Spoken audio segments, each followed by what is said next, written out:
Hey there, everybody, and welcome back to Chipod Ironicast. This is your April 2016 episode. How are you doing today? Great. It's summer now, for real, it seems. It is not, it's like actual summer. Yes. It's warm. It's Memorial Day weekend when we're recording it. Yeah, April had to get delayed. I was very busy last time I tried to do it. And it's not, we haven't hit the solstice yet, but by every other indicator, it is summer. Yeah. And that's great. I don't know about you, but it's fucking humid here. It's real humid. Well, good luck with that. Mm-hmm. I've got a lake. If it gets too humid, I can just go hop in there. What do you got? Huh? What do you got? I have a pond full of ducks and algae, and there's a sign that says, "Don't jump in here, please." Because of the ducks and algae. Because of the ducks, mainly, yeah. Please do not disturb them. You can fish in there, though. They let you fish. But, Hey, Mom, look, I caught algae. Itchy algae. Ugh. But anyhow, this month we've got some good stuff for you today. We are going to be talking about the rise and fall of Miitomo, what it means to be canonical, a peek into the lost world of Dailymotion, and a question or two from good folks like you. And where can people submit those questions for future episodes? Chip Cheesem at chipandironicast.com. Awesome. Before we get started too far into the swing of things, I just wanted to announce that I'm starting my own podcast with my wife and I called History Honeys. Yeah. At the time of recording, there is no launch date set yet, but I just want everybody to be aware. If you like things like the Casanova segment from episode 4, or the election of 1800 segment from earlier this year, whichever episode number that was, you're going to get a whole show of stuff like that. But the thing is, my wife and I will be trading places in the sort of instructor role. Every episode is going to end with a coin flip to see who gets the hot seat next time. Nice. Yeah. She already made me incredibly depressed, so look out for episode 2. Oh, God. It's going to have disaster in the name, and that's not referring to the recording, that's the actual event, and boy, did it earn it. Oh, boy. So let's get to this podcast. Miitomo. Miitomo. Actually, before Miitomo, I have a thing to plug as well. Yeah. I'm going to be in the Men of Game Development 2017 calendar. That's right. Yes. That's exciting. If you don't know what that is, the fine people at No Goblin for several years now have organized getting a whole bunch of men who work in game development to take sexy photos that they then put together for a calendar. These are generally pretty jokey. It's great. There's some returning people this year, like Dave Lang. I am going to be in it this year. I believe I am the month of August.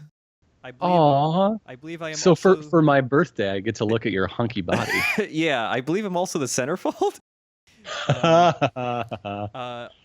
There also, aside from me and Dave Lang and several other lovely people, there's some people from Naughty Dog. I believe somebody from High Res Studios might be there too. I can't remember. I don't think you're the only Volition person either.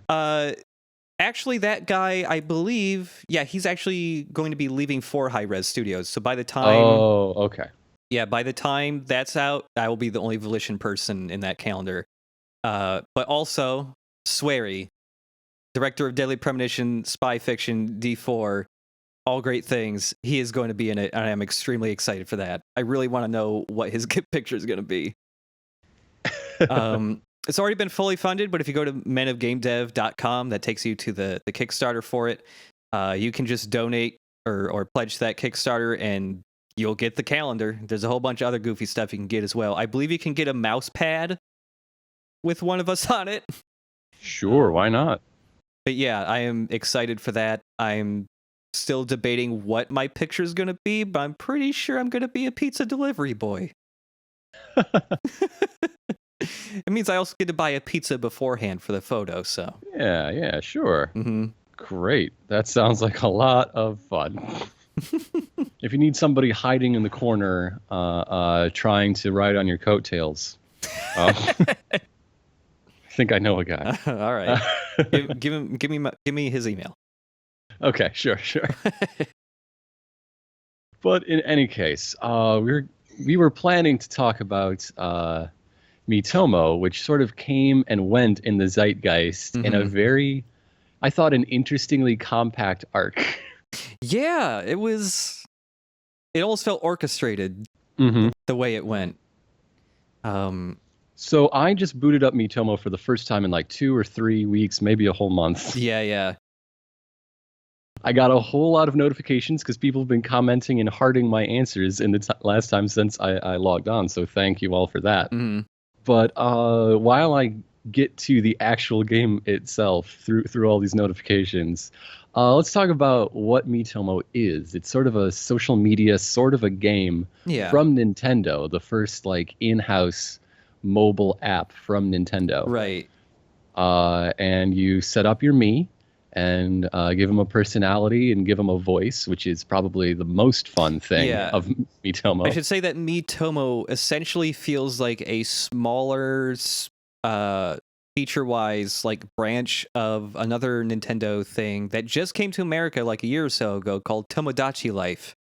The way you set up your Mii and like the hilarious synthesizer voice they have, that's all basically the same in Tomodachi Life. And yeah, it's I never got a Miitomo. I was too lazy to set it up. And that's fine. I've missed out on it now. I saw some friends messing with it, and I saw all the funny pictures that people took, so I feel like I still experienced Miitomo for the most part. It just asked me if I'm enjoying Miitomo, and I said, eh. Aw. Oh, and I can go to menu, other, customer support, feedback, and give them feedback. Oh, not now. More game.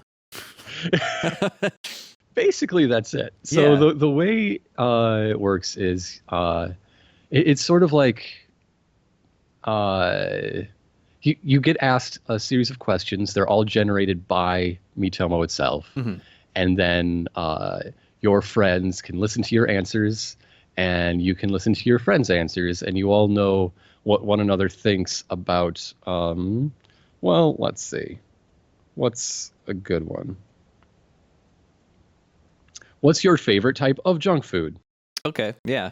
That seems like a pretty standard Miitomo question. Yeah. What book have you always wanted to read?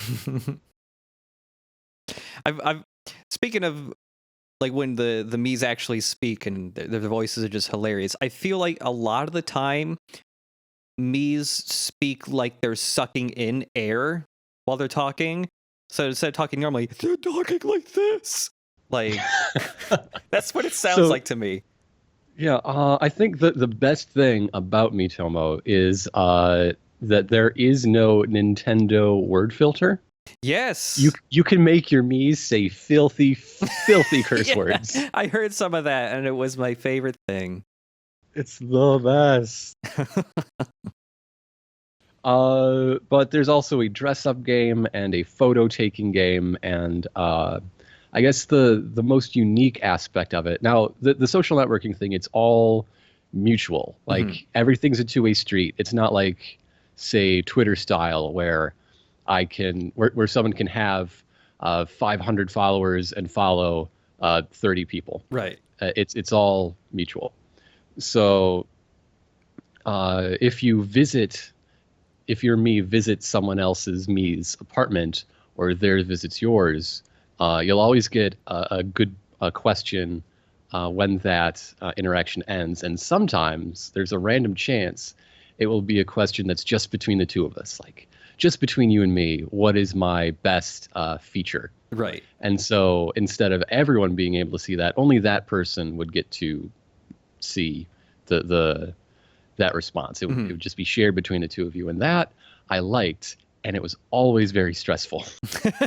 It did seem. I saw that happen once. I was like, oh boy. Especially if it's somebody like you actually know, and it's not like an internet buddy. Yeah. Someone you really know, and it's like, oh, I hope I can phrase this to sound not like an asshole. I mean, what if you get the celebrity lookalike question and you just lock the fuck up? You Yeah. don't know. Yeah. I told so many women they look like Channing Tatum in Miitomo just because I didn't know who else to say. Everyone seemed to enjoy it. I got a lot of hearts for that. All right. And yeah, along with the photo game and all that stuff, like I think there was one or two mini games you did for getting cosmetic stuff. I know there was like there's like a Plinko drop game, and that's the only dang game. Okay, yeah. I thought there might have been more, but yeah, it's just Plinko. And there's candy, which you have to use to hear more than like 3 answers from a person or something like that. From a person you visit, you can hear limitless randomly selected questions. If you're trying to figure out all of a person's answers, you need to spend the candy cash. The most useless currency in any app ever. Yeah, you could actually pay money for the candy, I believe. But like if you're playing the Plinko thing, like you're almost always picking up a fucking candy instead of the cat hat you want. So yeah, it just feels like everybody loved it so much, but it feels like it just did not have staying power at all. Like there just was no game to it. It was like it was kind of like Ask FM, but a little more limited. But also a little more adorable. Like it had a lot of the fun, a lot of the color, the little touches. Like when there seemed to be some word recognition because your Miis would always emote kind of appropriately to whatever you were saying, but not enough to make them bleep out the bad curses. Yeah. But yeah, I just saw like a lot of time, like, oh, if you're like, oh, frowny face, or, you know, even just certain sentences, like the Miitomo would cry if they thought it sounded like a sad thing or an angry thing, whatever. Yeah, and like all the photo stuff, I saw a lot of people do really good like creative photo stuff. I really enjoyed whenever you got a photo from somebody and there's that little voice clip of the lady going, yeah, like it was like really sexy what you're looking at. That stuff was awesome. And I'm wondering if like, oh, Miitomo just suddenly dying out was a bad thing or a planned thing. It seems like the thing is, everybody saw from the beginning it had a lot of drawbacks. We've described everything there is to do in this. Yeah. Like, just so many times I'm like, well, I can decorate my body with this wide range of Mii clothing that's sometimes cool and sometimes god-awful ridiculous. Yeah. Why can't I decorate my apartment? Yeah, that was weird that you can't, like, Tomodachi... I feel like if Miitomo wanted to have longer legs, it would just have to be a new Tomodachi Life that you can play on phones, essentially. That you know, why can't I, like, okay, I won this thing from the Plinko drop that I'm never going to wear.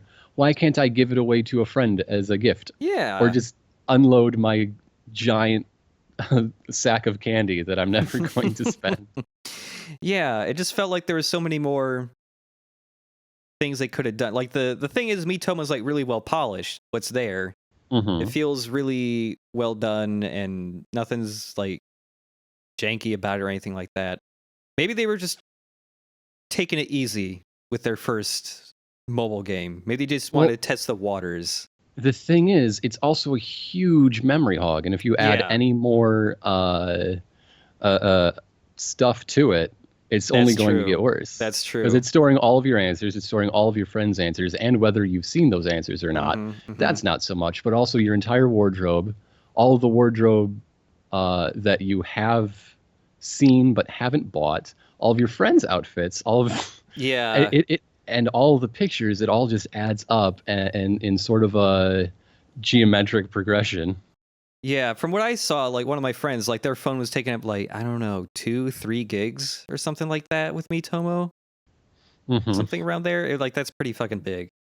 I mean, mine isn't that big because, like I say, I haven't played it in a month. Right. Yeah, it's just, and it's funny how when Miitomo kind of dropped off, it didn't really seem like, oh, people just kind of dwindled out. It seems like everybody all at once decided we're done. Yeah. It just because for a month, 6 weeks maybe, I was seeing Miitomo pictures on Twitter and stuff, and then just disappeared.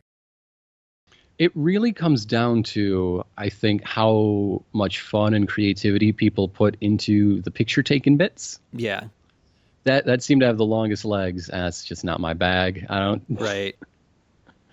So you can make some filthy pictures with it, though. Oh yeah, of course. I'm glad they didn't attempt to censor any of that. That's pretty good. Do you think you missed out? Because it was fun. In fact, let me see if it's probably going to look like there's so much stuff still going on because I haven't seen it in a month. I should have done this prep yesterday to see what one day today looks like in Miitomo. Right. But I mean, I just clicked through almost it felt like 1,000 comments on my shit. So. Okay. It's like I don't. So I played a lot of Tomodachi Life, so I feel like I know what that's like. Says my best quality is my smooth, luxurious voice. Aww. Thank you, PokeCaptain. Aw.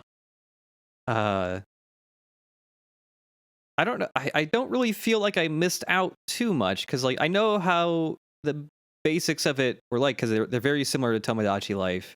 I saw friends messing around with it a lot. I saw people on Twitter tweeting about it. I feel like I got a lot of the flavor or at least some of the experience from it without playing it myself. I'm just curious if Nintendo's going to see how Miitomo went down and try to adjust their further mobile games from its performance. Because I don't know if when it first started up, at least in Japan, they're like, yeah, a lot of people are playing it. We made a lot of money off of it already from the in-app purchases. But like, right, you got to pay real money to get the fake money to get your outfits. Because if you buy a lot of outfits, you're gonna run out of cash pretty quick. Yeah, and I'm just curious how it's performing with the general public now. Because I know there's probably charts out there you can look at just to see how many people are downloading it, but I'm curious money wise if it's still worth it to them or if it's just like, well, we did one, it worked out kind of okay for like a month. Because they are making more mobile games right now, but I think it's with different Nintendo IPs. So who knows? Maybe the next Metroid game will be a mobile game. Oh dear. Oh dear. Oh dear. You gotta pay for that ice beam. He directly pay Adam. Yeah. he's going, hey Samus, pay up. Before I just used to forbid you, but now you gotta pay me. Well, Adam's now an independent military contractor, so yeah, gotta pay the bills.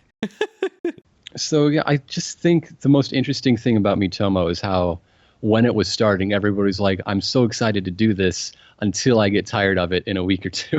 Yeah, it seemed like about a month was the legs it had. It's like you just heard the same story over and over again. Like, I'm pretty sure I'm going to get tired of it soon, but every day I find myself with like 15 minutes, half hour, and I want to check in. And like, yeah, I felt that myself. And then one day I just looked at it and thought, no, today's the day. Yeah, it really feels like everybody's doing it, and it feels like once the first person decides, nah, it's just a chain reaction of everybody else going, oh nah, somebody else quit. I guess I'll quit too.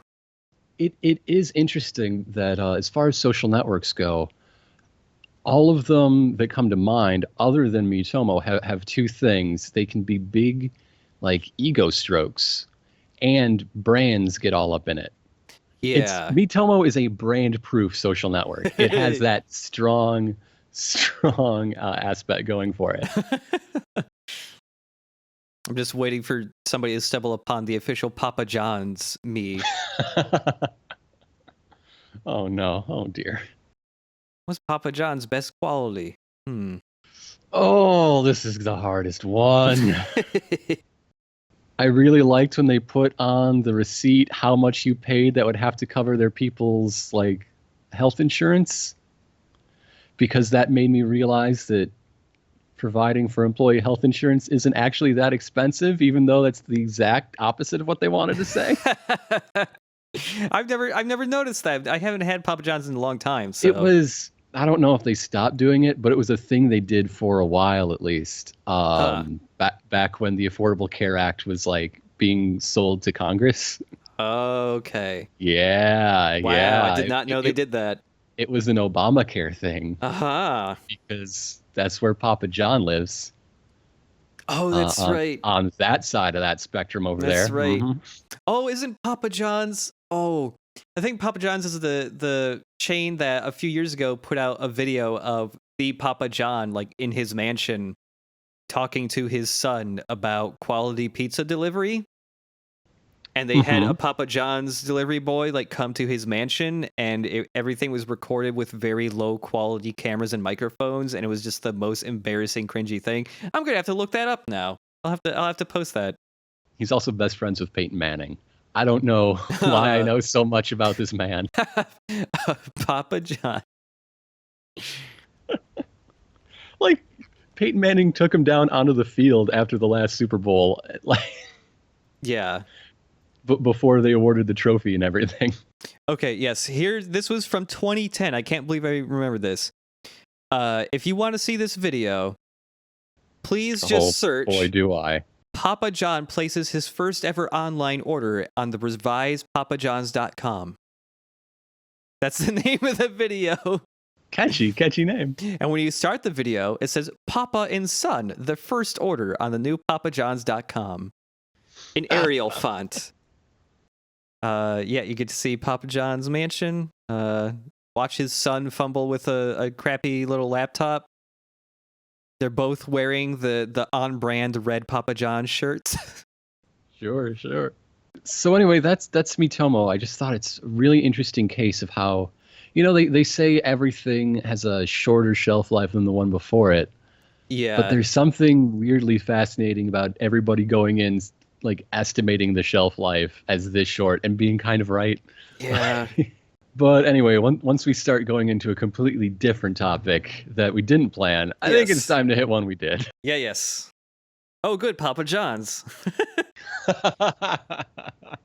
Now, let me ask you a question. Uh-huh. Does this count? Like this podcast right here that we're doing, when people write the story of Chip and Ironicast, does this podcast count, or is it only the Let's Plays? Oh, geez. I think only the Let's Plays would count, and these would be more like a alternate timeline, or like a side story, material. a spin-off material. Yeah, it is not key to the main story. It's supplemental. So you're saying that these are non-canonical? Correct. So let me ask you, why does that matter to people?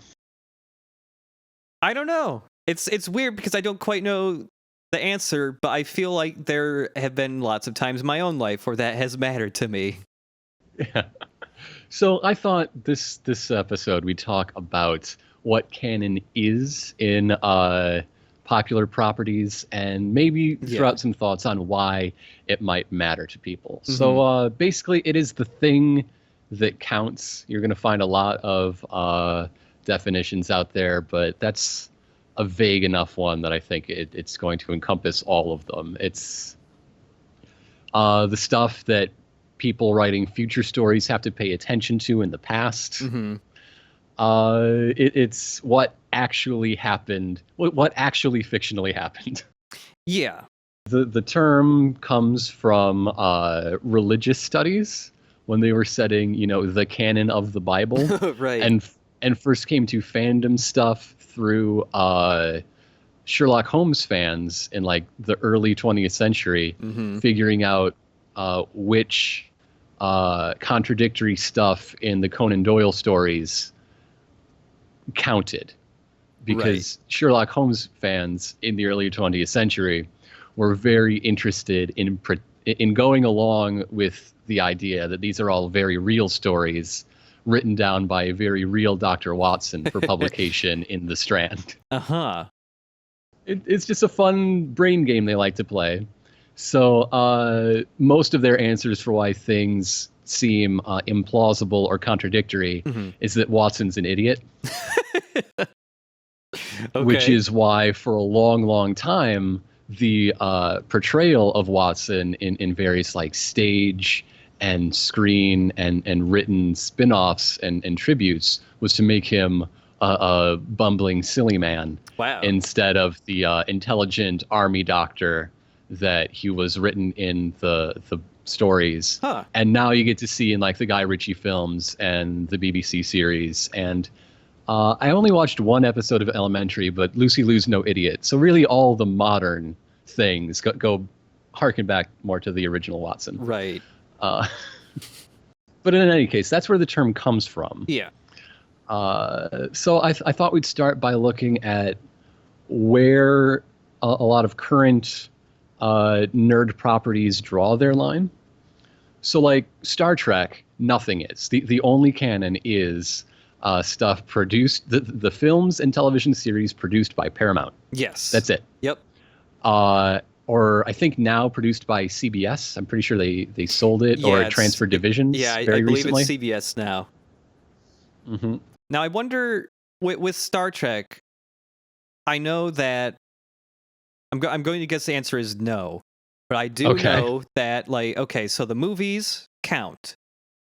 What about, say, when they rebooted the Star Trek movie thing? But then, okay, the first movie, it's just a parallel timeline dimension to the original series and all that. They also made comics that directly tie into that movie. Do those not count then? They do not. They do not. Novelizations of like the 80s and 90s movies do not count in anything. All right. Anything they add or anything they alter from the films, they do not count. Okay. Officially licensed novels and comics, no. Wow. And it's interesting because I think every fandom has its like fact obsessed or fact focused contingent, right? Right.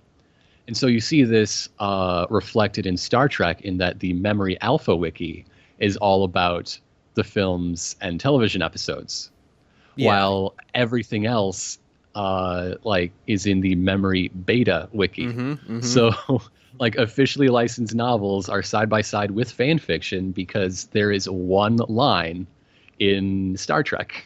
I kind of appreciate that because at least it's easy to remember what is it and is not. I feel there's many properties where the what is and is not canon is a lot more dicey. So let's hop tracks to the exact opposite, which is Doctor Who, which has never ever had an official line on what is canon ever. Oh, okay. It's the wild fucking west out there. Oh, wow, I did not know that actually. Which so a popular interpretation, one that happens to resonate with my outlook on the nature of fiction, is that everything counts. The contradictory things count twice or more. So this doesn't satisfy everyone. You take a look at something like who wrote Hitchhiker's Guide? Why am I blanking on this? Douglas Adams. Yes, Douglas Adams. Douglas Adams wrote a few scripts, one of which was called Shadow.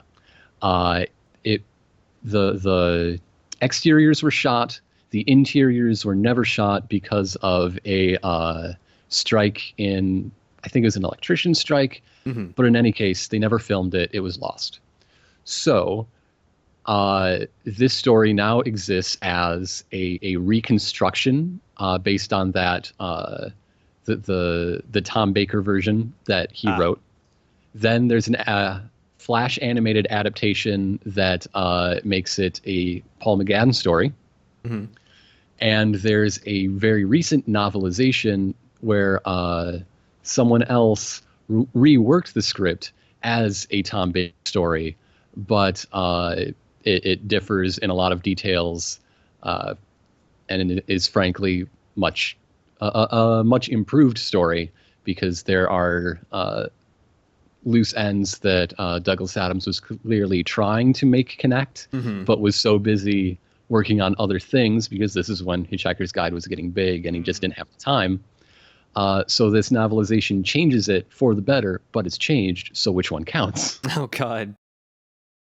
Nobody knows. Huh. Or things like, okay, we can all agree that the TV series counts. Does one TV series count more than the others? I don't know. Do all of the original novels when the TV series was off air count? Do the ones being produced now alongside count? Nobody knows. And so there is a drive to make everything fit and to sort of celebrate the places where it doesn't, or to use the many like MacGuffins and weird time distortional things to make it fit. Like, okay, to take the Shada case, the never used exterior shots, one of them was recycled for the Five Doctors.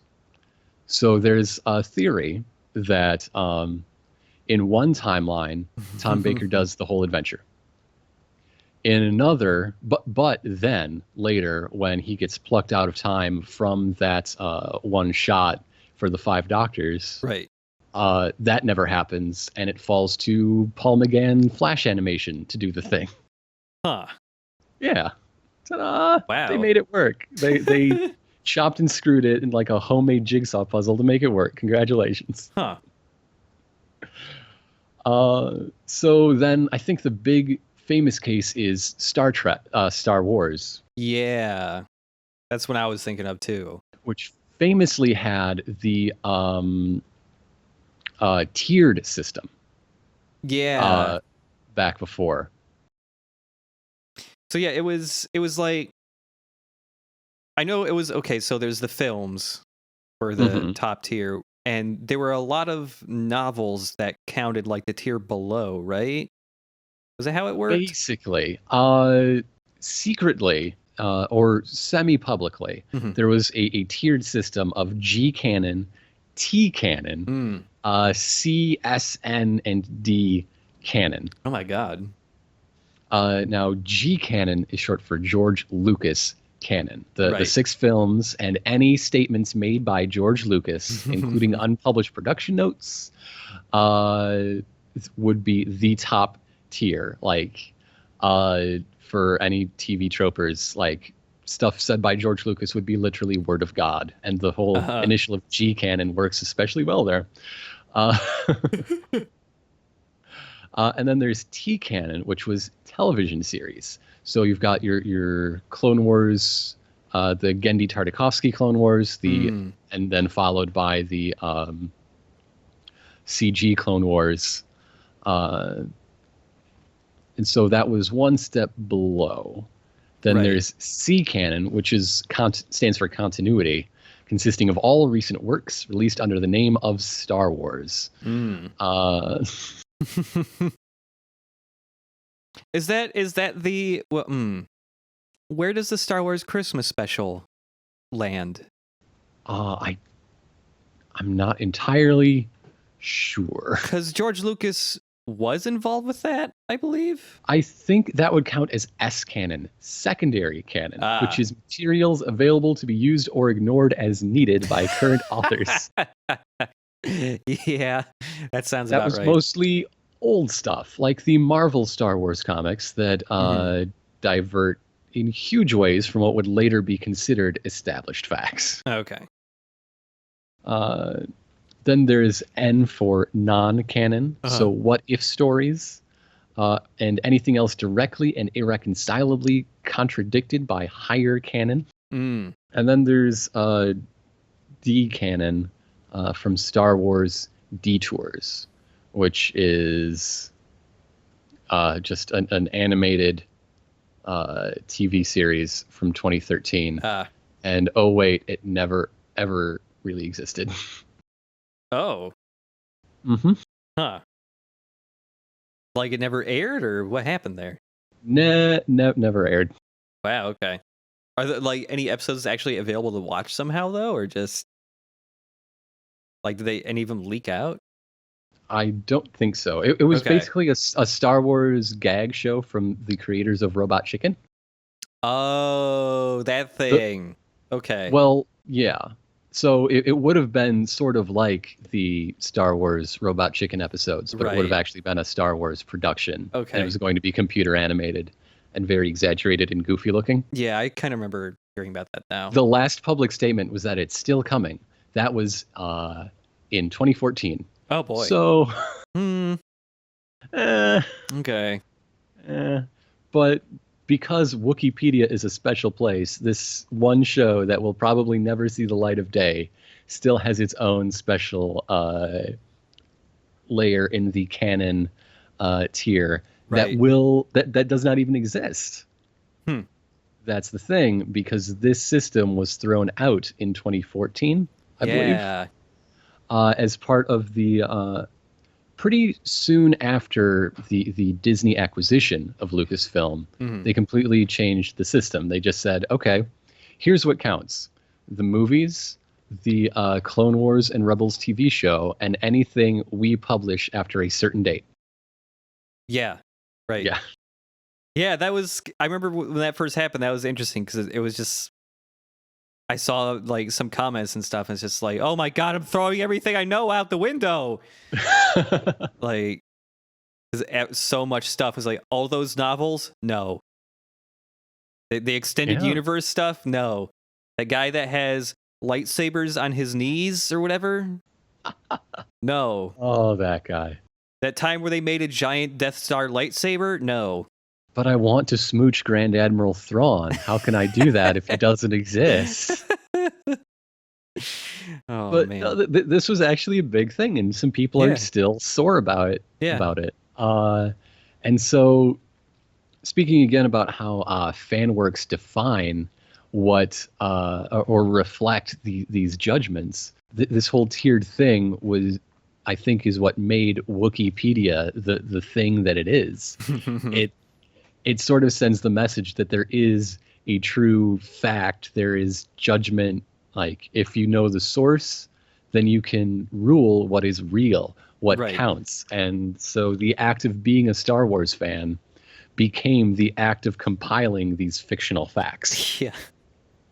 Which is why someone's saying, okay, we have a new set of fictional facts. They start after April 25th, 2014. And they are composed with Lucasfilm Story Group, which is mostly this very nice man named Pablo, whose job seems to be getting yelled at by Twitter users all day long. He's the brand communication manager for the Lucasfilm Story team, and if that doesn't sound like the most stressful, thankless job in America, horrible.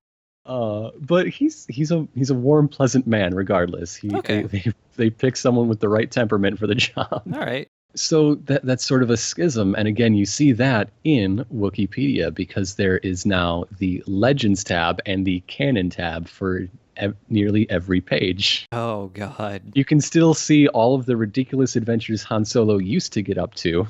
And then you can tab over and see, okay, he was in these movies. He's been mentioned in these books that count now. And whoops, that's how he died. Like, there you go. Yeah. Wow. Yeah, I remember. Oh, okay. Yeah, I did have one thing, a question I thought up earlier. I don't know if you know this, but I'm sure Wikipedia has the answer. Is jizz canon? Yes, jizz is canon. Jizz is canon. Thank God. Plenty of jizz in Star Wars to this day. I just wanted to make sure, because that's one of my favorite things in Star Wars is jizz. But actually, speaking of Pablo, he said something on Twitter. Like, the weird thing is that in his position, to like draw a parallel to the old way, there's almost P canon, because people look to him for these judgments. Because now there is no tiered guideline. Like, the rule book went out the window. Save us, Pablo. Right. He made a statement a little while ago saying that canon isn't about facts, it's about story. And it took a long time for people to wrap their heads around what the heck that meant. So the focus of Lucasfilm Story Group now isn't to say what is real, it is to say what matters for telling stories. So like the exact thrust output of a Y-wing is something that might have been important to people before, but now it's important that it gets you there and slower than some other things because it's a bomber. Mm-hmm. And while that was always what's important, like now there's a focus on like did it matter that Obi-Wan Kenobi's birth planet was named after Jon Stewart just because George Lucas could? Or does it matter that the sort of upbringing he had regardless of the planet's name? That's more the tack they're taking now. Okay. Also, that's totally real. I did not know that. Obi-Wan Kenobi was born on the planet Stew-Jon. All right, sure. This was said by George Lucas in a Daily Show interview, and it showed up like in an official press release the next day. Oh my God.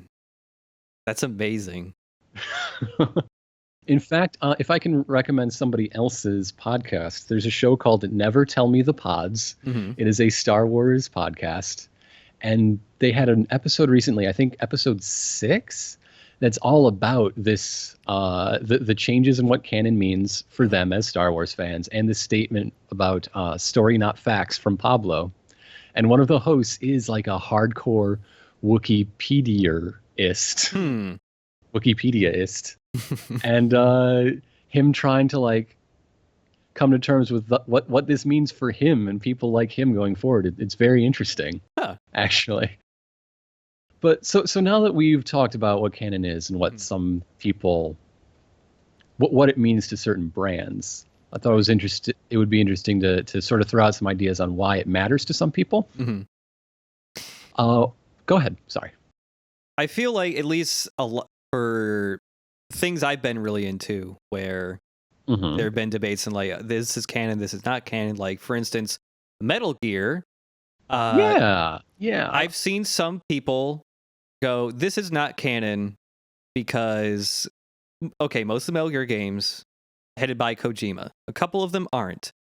Like, okay, the Metal Gear Acid games, not canon very clearly because most of the characters don't exist. Solid Snake is a completely different origin story. It's just a whole separate timeline thing. It's not Portable connected. Ops, on the other hand. Portable Ops, on the other hand, is technically part of Metal Gear Solid storyline, but is often disregarded as not canon, either because Kojima did not work on it and therefore just automatically is not canon, which also means for some people, Metal Gear Rising is not canon either. Okay. Yeah. So outside of an official judgment, there are people who've decided that Kojima's presence is what determines canon. And but I've also seen some people say this one is not canon because we don't like it as much, or it's dumb. I don't want this to be part of the canon because I feel it ruins the stuff I like, which is another thing. I was even outside of Metal Gear, I've seen debates over whether or not something is canon just because it's stupid and it ruins the stuff we already like that was established.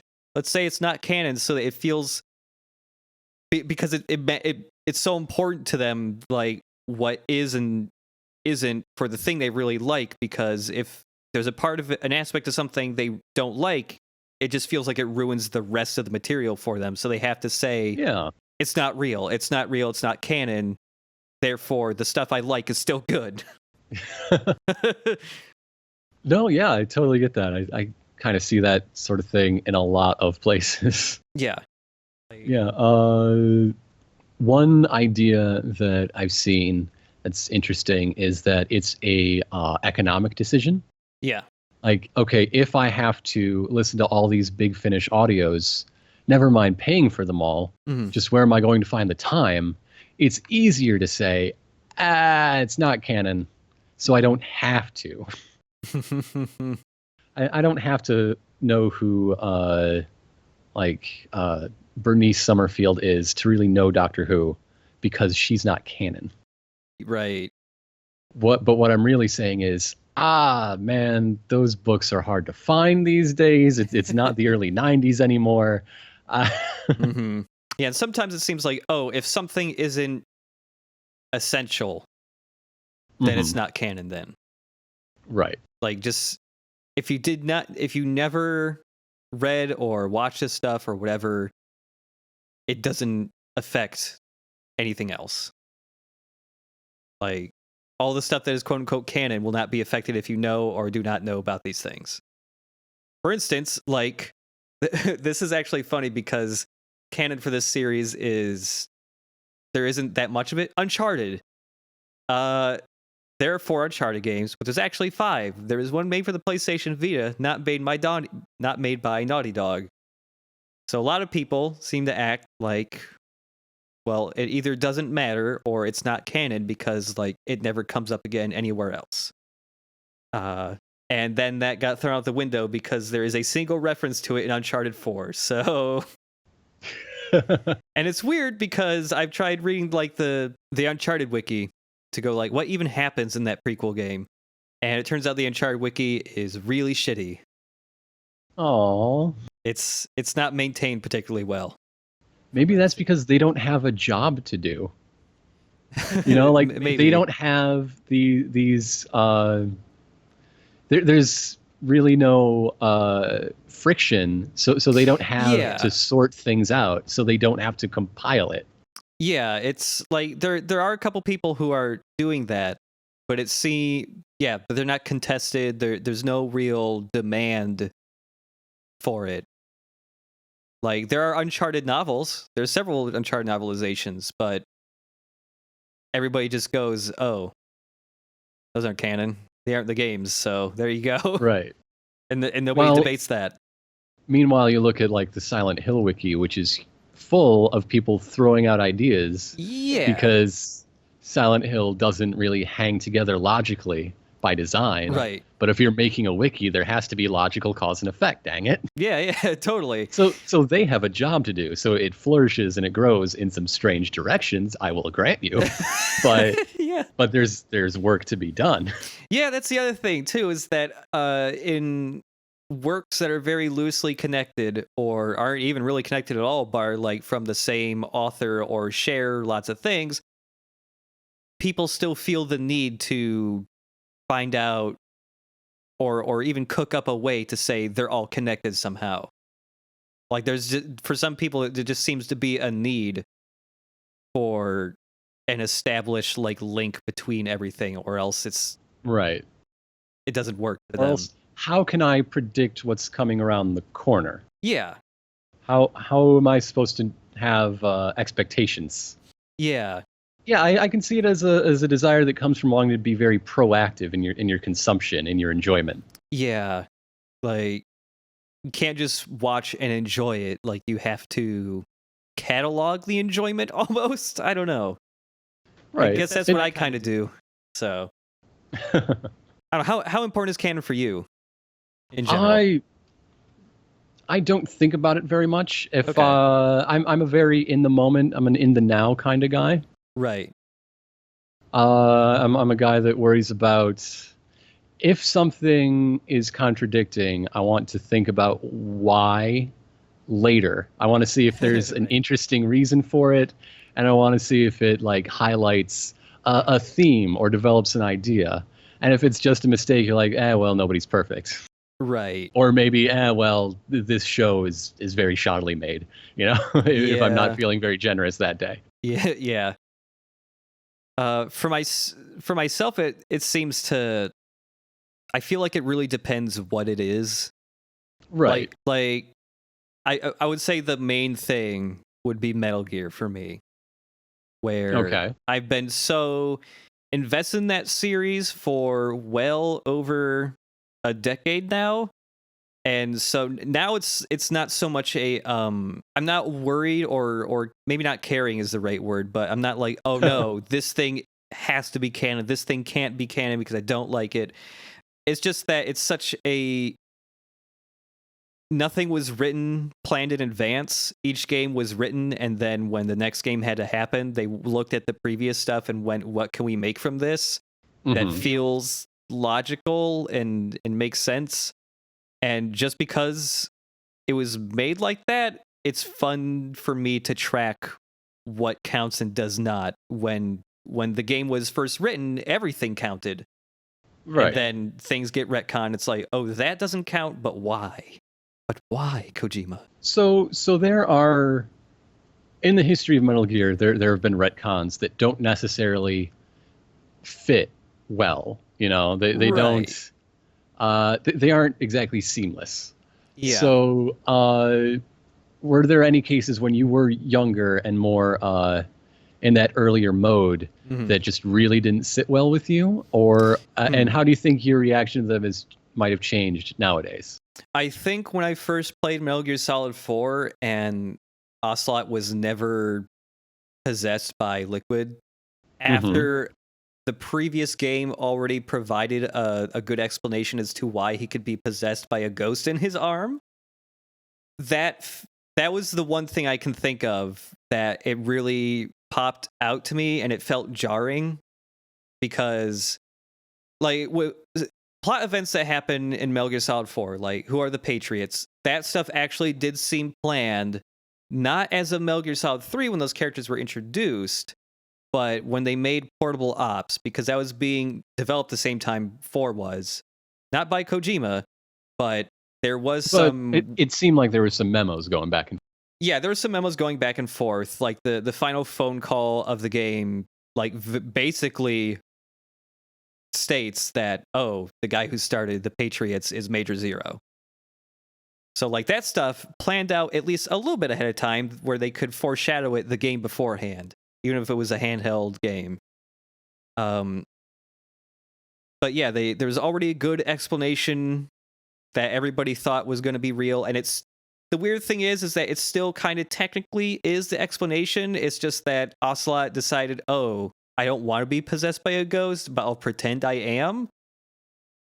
That just made it feel really weird to me, where it's like it felt like that twist didn't need to be there. Like, right, it should just be Liquid because that's what happened, and there's this good explanation as to why it would be Liquid, and that would work.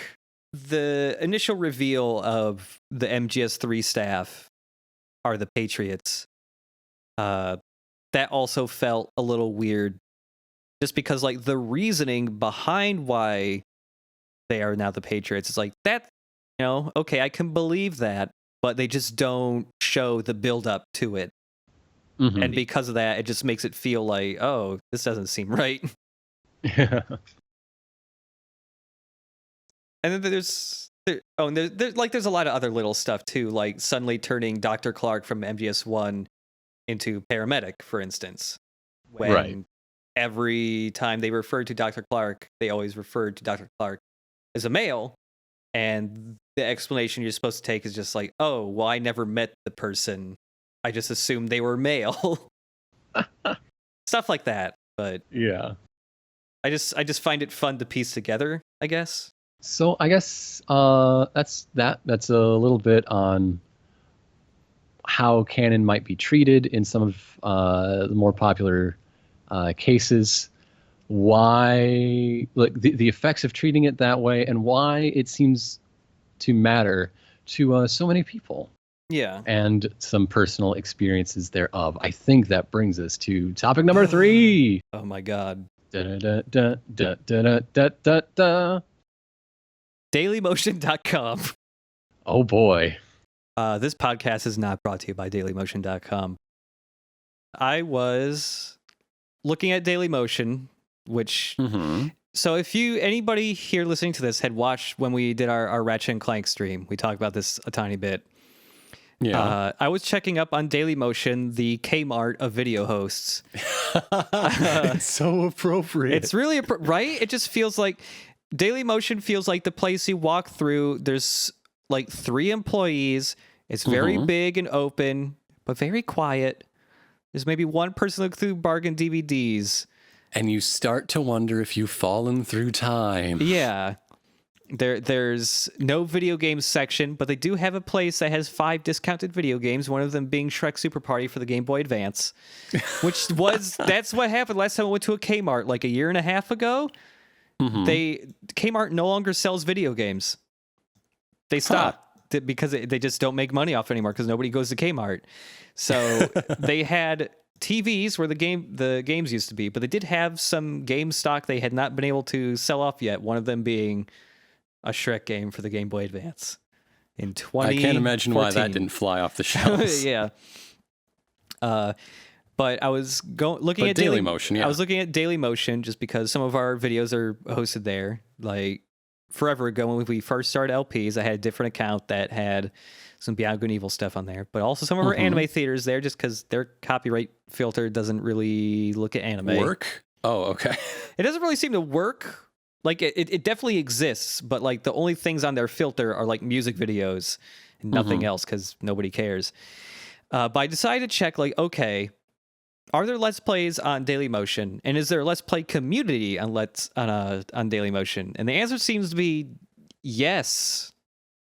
Actually, so yeah, Dailymotion back in the day was the superior alternative to YouTube because it was the time limit was twice as long. Yeah, it was 20 and I think minutes. It had slightly better quality. It did. I also think Dailymotion may have adopted HD video before YouTube did. I think, but yeah, it's like I'm at Dailymotion right now, searching for Let's Play sorted by most recent, and we have well, there's also some other weird shit. There's lots of PDF audio books that appear when you search for Let's Play as well for some reason. Sure. But here, Let's Play Dead Space 3 Part 24 in the Bowels of a Beast, uploaded 20 minutes ago. Well, that's not so strange to still be playing Dead Space 3. That's... okay, Let's Play Metal Gear Solid 2, the PS2 version, not the HD Collection version. Episode 24, 23 minutes ago. Let's Play System Shock 1. Oh, okay. There we go. There's the old school I've been looking for. Flat Out 2. Minecraft 360 cam pointed at a TV in an awful angle. Let's Play. So here's the weird thing. Let's Plays on Dailymotion feel like they are 6 years behind. Right. It is the land of the lost. This is where Slee Stacks go to make Let's Plays. Yeah. Let's Play Sonic Part 26. Which actually appears to be Part 26 of a series of just playing all the Sonic games. Because this looks like a Sonic Advance game. But yeah, a lot of the stuff on Dailymotion, like, okay, there are some things like, okay, they captured with an actual Elgato or a Hopage or whatever. A lot of stuff looks very low quality in a way where it really does look like it's from like 2008. This here, I will link you actually. How many camcorders are you seeing in this search? I'm only on page 2 and I've seen 1 or 2 so far. When I was looking, more than you'd see on YouTube these days. Far more. Yeah, there's the Sonic Part 26 thing. Look at the quality of this thing. It's amazing. Oh, okay, give me a second. Like, one of the really interesting things is, on top of a lot of this stuff looking old, is like, okay, back in 2008, 2009, lots of people were using unregistered Hypercam too. And I like how most of the related videos are from Vivo and about Taylor Swift. Yeah. Okay. Something that'll probably come up is there's lots of like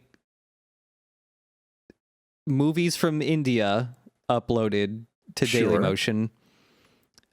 Some B movies get uploaded, but there's also a lot of softcore porn on Dailymotion because there's no content filter for that. So after a while, you're probably just going to have porn appear on the right side when you're looking at Let's Plays. That's what's happened to me.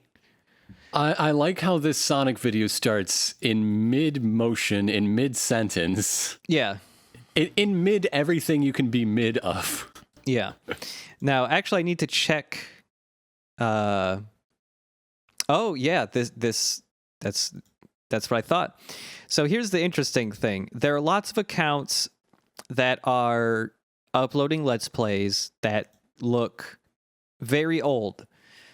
Some of them on Dailymotion are actual new Let's Plays that just look old and shitty. There are accounts on Dailymotion that are somehow scrubbing YouTube and just uploading random videos they find. So there are accounts. So this account has Let's Play Sonic Part 26. It also has a soccer match, a 30-second clip of a soccer match. It also has what appears to be a recording of a Thunderbird show. Is it the new one? No, I mean like Thunderbirds, the stunt pilots, the guys who fly the fighter planes. They rebooted that show. Really? Yeah. Oh my God! Is it still puppets? It's now no, it's computer animated kids show in England. Wow, I did not know that. Yeah. Huh.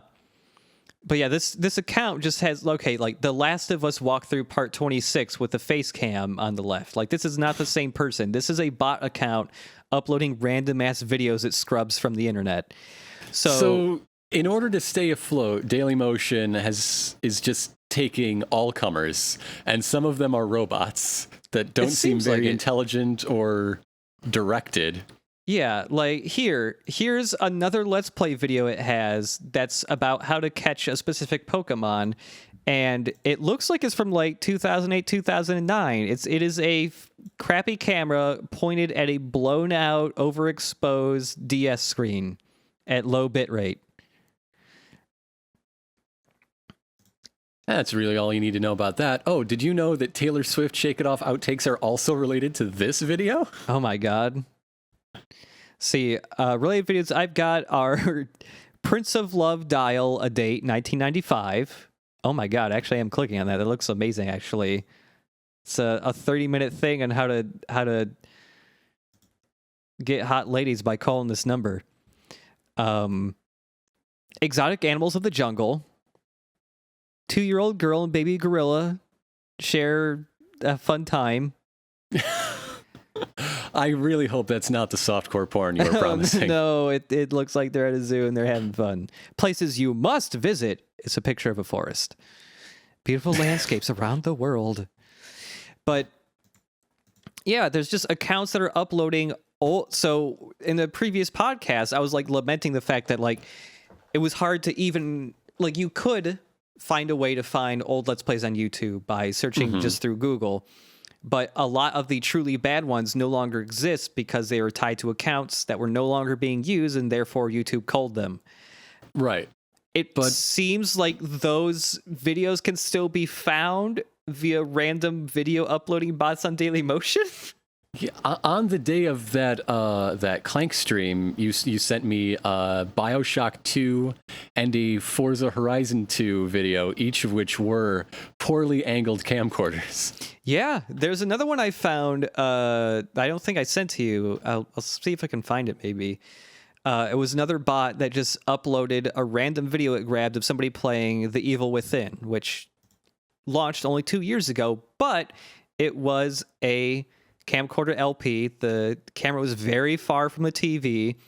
TV was off center at an angle, and they also recorded it at like noon or 1 in the afternoon, and they had their blind shut, but it was so bright outside that the reflection and glare from their blinds was covering up about half the TV, so you couldn't see it. Nice. So other than bots, assuming that some of these people are real people, yes, what do you think it is that keeps them here, and why do you think they still do things the way they do them? I really do. I've been watching these for a little bit now, and it's really hard to tell because the people who actually are just using Dailymotion, they are doing full Let's Plays of games. They almost never have face cams in them. Very frequently they are older games, like even at least like 5 years old and older, and it just feels like the types of Let's Plays you would find on YouTube back in 2009, when the type of Let's Plays you would find back when people just wanted to make videos or get subscribers before lots of people flooded YouTube with Let's Plays because they wanted to make money. This is like, they're generally still bad Let's Plays or just boring, but it just seems like people who just want to make videos rather than I want to be like PewDiePie or Markiplier and make the money. Yeah, these are the love of the game people. It feels like that a little, yeah. I guess so. Let's play BioShock Blind. Uploaded 8 hours ago. Oh no, this is another bot, it looks like. Yeah. Because it's just an account that just has a person's name on it. So how long do you think Dailymotion is going to be able to stay in business? And by extension, Kmart. Oh my God. I don't know. I really want to know which one's going to go out first. Because both I don't know how bad Dailymotion's actually doing. Because like a lot of big brands still upload their videos to Dailymotion. Right. Like a lot of, Vivo stuff is still on Dailymotion, and that's like a big thing. They've also launched like different platforms, like they have some kind of streaming thing. Yeah, they have a live streaming platform called Dailymotion Games. And somebody is streaming Minecraft right now. Oh wow, look at this oh well, this I've got to see. This isn't a stream, but look at this blurry ass Mario and Sonic at the Olympic Winter Games Part 26 footage. Oh dear. Oh wow, the Dailymotion Games page is so much better than their usual page. It is. It's much nicer. And one thing we didn't talk about is just how awful the Dailymotion looks these days. Yeah, it used to be this pleasant yellow. That's right. It used to be yellow. It's like this sky blue thing, but just the layout feels cheap. Okay. All right. So this Sonic and Mario stream takes up about 80% of the screen. Yeah, which is nice. It looks like there should be a Twitch chat window in the blank in the black area, but there's not. Yeah. Also, it's just the rest of the dark room. Something I did not realize until just now looking at this footage.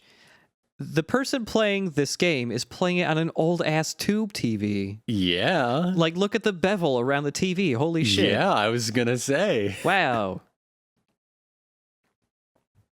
Now, it seems like this account is not a bot because this account has a lot of footage of Mario and Sonic at the Olympics. Oh, wait, no, it's got other Let's Plays in it, too. It's just grabbing so many Let's Plays. It's just a lot of his Mario and Sonic at the Winter Olympics, I guess. Yeah, it's just really, like, I almost feel like if we did want to ever do, like, old-style Retsuprey stuff again, this is where we would have to go and not YouTube. Because, like... What if, like, I'm trying to figure out what these bots, like, grabbing criteria are. Because I can't imagine this had much of an audience to steal, you know? Yeah. And it's like a lot of the videos these bots are taking are Spanish or Japanese videos, too. Mm-hmm. I feel like very frequently I see like Japanese weather forecasts, like 15-second clips of weather forecasts in Japan in these accounts. And now why not? I found a low frame rate Sonic Adventure DX Director's Cut Let's Play that's in German. Do you think any of our stuff has been copied to Dailymotion? I wonder. Let's just search. I mean, I'll just search our usernames. Yo, what the? Wait a minute. Is this my stream? I gotta listen to this. What did you find? What may have you found? I just searched Chip Cheesem, and a bot uploaded my Simpsons Hit and Run stream that I did with KC Green. We did it. We hit the big time. It even copied the description I wrote for the video. What the? Well, there you have it, folks. Dailymotion, it is both the past and the present, possibly the future of Let's Play. Maybe I can just search Chip Cheese Uncharted 4 and my LP will already be done and I won't have to do the work. Oh my god. Oh, that would turn this segment into something very different from what we thought it was going to be. Yeah. Okay, I think searching for just Chip Cheesem seems to only bring up that one stream. Everything else is Chip and Dale videos. Aww. Casino Chips videos. Most of it's Chip and Dale stuff, though. What if I do Chip and Ironicus, though? There's the softcore porn. Oh my wait, God. no, that's just Drunk Metal Gear number 4. Metal Gear, yeah. No, yeah, it's just that one stream of mine. Everything else is just Chip and Dale.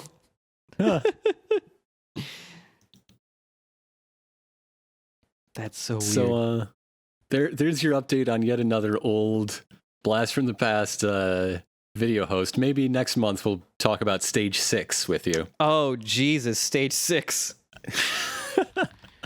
Those are some memories. Let's see. We've got, I think, a pair of questions for this month. Yeah. Yeah, they seem like pretty quick ones, so I will read them. Dear Chip Cheesem, what has been your favorite tabletop gaming experience? We hear a lot about Ironicus' exploits in the 6 Feet Under podcast and other places. And sidebar, if you just want to check out 6 Feet Under, that's FEATS, 6feetsunder.com, you'll get to see plenty of them yourself. But what would you say has been your favorite role-playing game session moment? So I'm actually trying to remember the name of the game. I played it a couple of times. Okay. It is this tabletop game that you play with around like 4 to 8 people, I think, 4 to 6 maybe. That was based on Tales of Arabian Nights.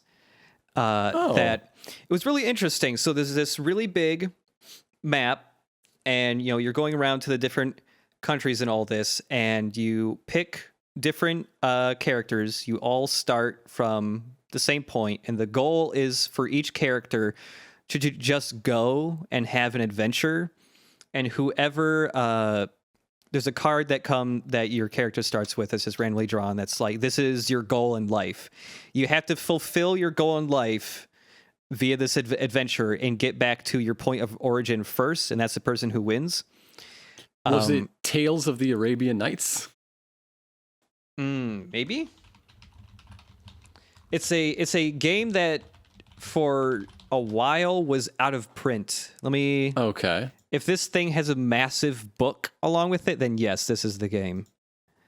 Yes, it's literally called Tales of the Arabian Nights. Perfect. What was interesting about this game is that it's like a choose your own adventure book in game form, in like board game form, in that there's a lot of rules that you don't really need to know offhand until a thing that calls for it happens. The game has like a 300 or 400 page book with it. That's basically every time you move to a spot, you roll some die, and based on those numbers and based on like what tile you're on, what city you're on, the cards you have, it leads to using this book of matrices to find out which, like, you look up one thing, you get one number, that's the page number, and then you get another number, that's the paragraph.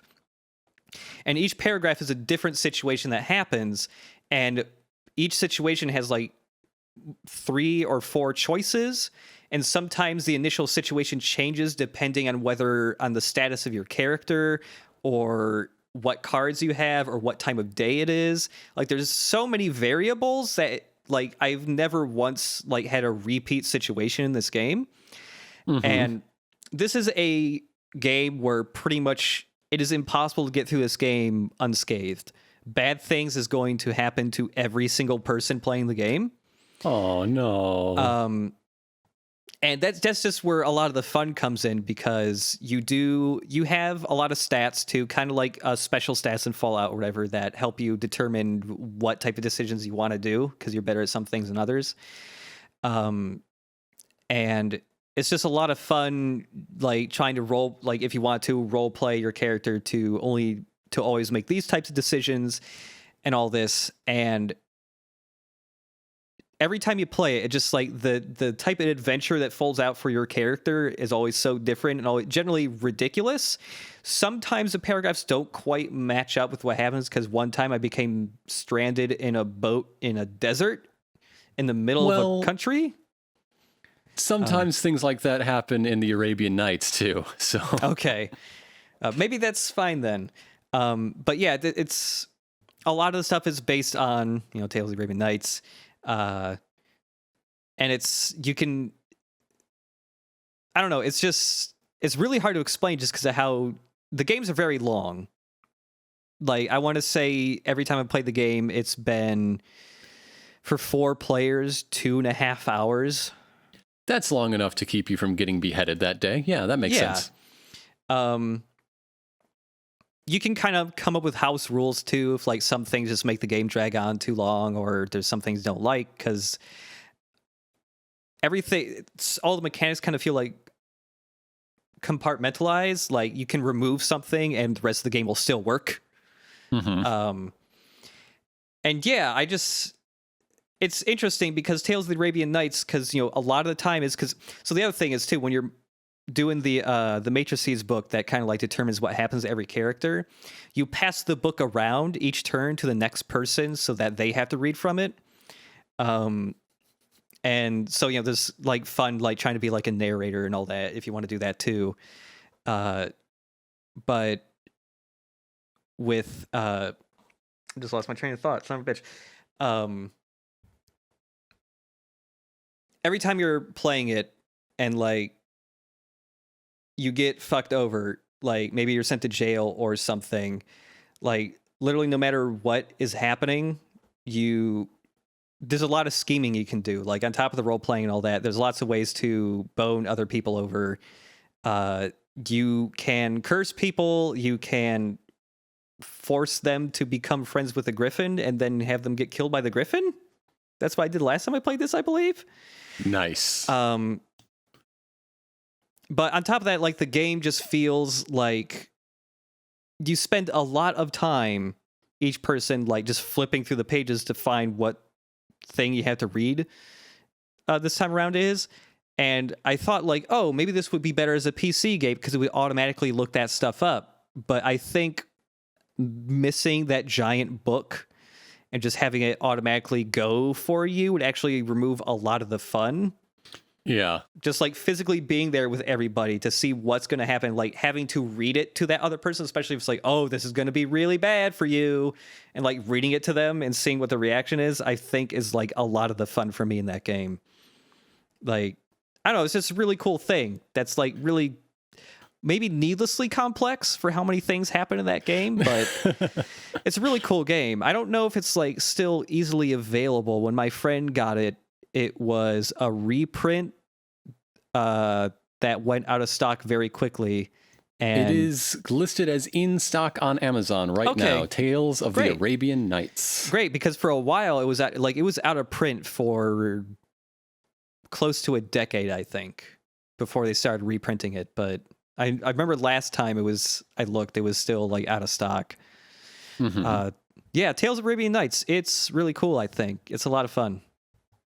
All right, so check that out. Get some friends. Have a good time. Yeah. I mean, I'm assuming you already have some friends. Get some friends scheduled, I think. might be what I meant Wrangle there. some friends. Yeah. Hello, Chip and Ironicus. I'm a very new fan to your work. Well, hello, nice to have you. As I've only subscribed to you recently, I've been listening through the Chipod Ironicast during work hours. The episode featuring the Casanova history lesson was amazing. Oh, why thank you. Aww. Keep an ear to the ground for history, honeys. And as far as your videos go, I've only watched through your Drunken Metal Gear history videos, your MGS3 Subsistence LP, and your other videos YouTube playlist. Thanks for actually categorizing your video series. It makes tons easier for newcomers. What's in the other videos, by the way? Other videos? Yeah, we have a playlist called Other Videos. What's in that? I don't remember, actually. It might be the random times I've made one-off joke videos. For instance, when I made the video of playing Far Cry 3 and pretending it was E3 footage of Dangerous Hunts 2014 before that released. And sure. It attracted lots of apparently angry Cabela's fans who really thought for a second it was going to be the new Dangerous Hunts.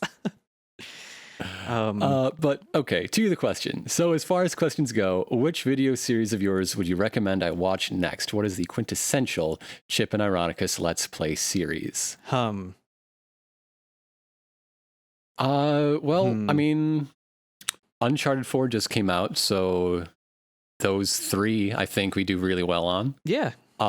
You started with our oldest Metal Gear series, so you might as well watch the rest. Mm-hmm. You have an interest in Metal Gear, go for it. I mean, that's probably the biggest series we're known for LPing is Metal Gear. People love Revengeance, and for good reason. Yes. People love 50 Cent, and we had a lot of fun back then. The two I would recommend probably the most would be 50 Cent and Revengeance. And then, Zone of the Enders, get current. Come on. Yeah, Zone of the Enders. There's no continuity. Just jump into it. Have a good time. Jump into it. The Wonderful 101, also great. Yeah. That's another one where we just had a lot of fun because the game was great. Yeah, it's despite all the ones we made, I still feel like 50 Cent is still one of the best ones. Yeah. I think regardless of what our commentary is anymore, just the game itself is just going to continue to be a very special oddity. You've got to get that shine. You got to get that shine. You got to hit that big ass ramp. Let's smuggle 1 crate of alcohol in our car. Kamal stole my skull. We got to get Kamal. Everybody's got the skull at some point, except Fiddy. He has it for like 10 seconds. He has it for like 10 seconds. Such a strong emotional bond with that skull. He put a cigar in that skull's mouth. Yeah, that's just such a strange game to exist. You know what? I need to actually remind myself. I'm going to the website. Oh, of all the things we've done? Yeah. No, you have to watch The Fight Lights Out. That has to be your next thing. Actually, yes. That's only two videos long. It's like 45 minutes total. It's the best. It's the best. Yeah. I mean, I still feel like with almost all of our stuff, I'm still really happy with how all of it is. Like, the only thing that'd be like, oh, Beyond Good and Evil, that one's rough. Oh, Spider-Man, that one's kind of rough too. Really rough. No More Heroes. No More Heroes, I think, is where we start to come into our own and start, like, I don't know, having a signature, having a, Yeah. No More Heroes is also the time where I started to figure tech stuff out a little better. That was the LP where I switched to learning Adobe Premiere. And that's what I've used it since.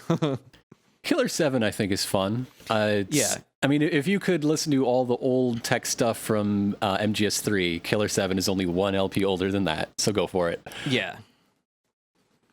Yeah, it's No More Heroes was when we really started to come into our groove, but I think Killer 7 was the one where we just started from the beginning that way.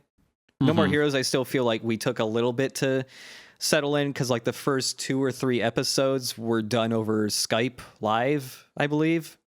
That's true. So No More Heroes 2, though. Done through Skype, but at a much better implementation of that for the most part. No More Heroes 2 is the same, like, No More Heroes flavor, but it's a couple of years of practice under our belts. Better audio quality for sure. For sure. Yeah, there's not really anything here. I'm pretty lukewarm in my Res HD thing, but that was just done for a thread where it's like, yeah, just fuck it. It was one of the 2007 LP threads. And I mainly used that to test out doing HD video because 50 Cent Blood in the Sand was our first high definition Let's Play. Anything older than MGS3, I think, is of interest mostly to Let's Play historians. But, I mean, we got good goofs in there. We got good jokes. I think Killer 7 still... I would say Killer 7 and up. No More Heroes, pretty close.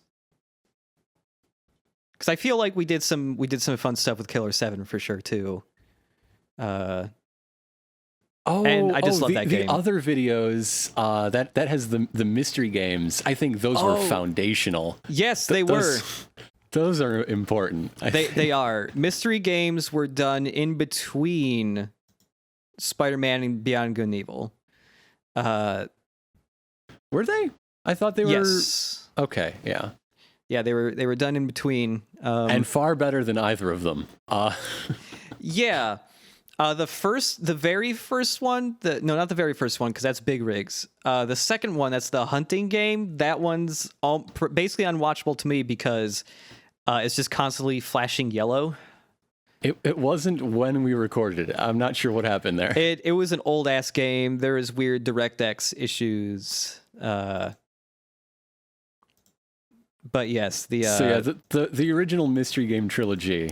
Yeah, I'd say even more than Killer 7 is where you really found your voice in editing. Yeah, that was those were a lot of fun to do. Yeah.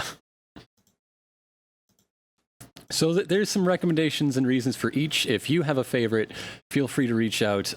They signed with a screen name, so Tren Wolfman. I don't know if that's a Twitter name or a forums name or whatever, but if you can find Tren Wolfman, maybe give him a heads up to your favorite of our series. Yeah. There's you know what? I still really like Lego Star Wars. Oh yeah, Lego Star Wars is we one of a kind. recorded that game in like 2 sittings, I think. Maybe 3. We did. One sitting each. Yeah. One sitting for the first run, one sitting for free play. Yeah, and I if I remember correctly, there is a 30-minute video near the end that is you just tasing me repeatedly with R2-D2 and pushing me around the hub world a lot. Yeah. Me getting stuck in the geometry is Chewbacca, if I remember correctly. Please help Chewbacca. All I could do was jump and spin in place. So I think that's going to be April's Chipod Ironicast. A little delayed, but we're back on the saddle. We're recording May's the same day. Oh man! So be sure to check out the Men of Game Dev 2017 using Kickstarter as a pre-order platform right now. And I'm going to say it for the third time this show, History Honeys, coming soon. I haven't really started the promotional push because our logo is still being worked on, but I've seen some fantastic thumbnails, and our theme tune is choice. It's great. Aw.